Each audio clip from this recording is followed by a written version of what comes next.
قرآن پاک کا ایک ایک حرف حضور کے سینہ اطہر کا فیض ہے، آپ دیکھ لیں۔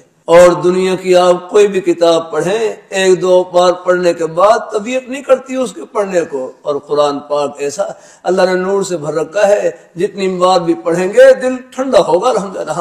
والنجم اذا هوى ما غل صاحبكم وما غوى وما ينطق عن الهوى ان هو الا وحي يوحى علمه شديد القوى ذو مرة فاستوى وهو بالأفق الأعلى ثم دنا فتدلى فكان قاب قوسين أو أدنى فأوحى إلى عبده ما أوحى ما كذب الفؤاد ما رأى أفتمارونه على ما يرى ولقد رآه نزلة أخرى عند سدرة المنتهى عندها جنة المأوى۔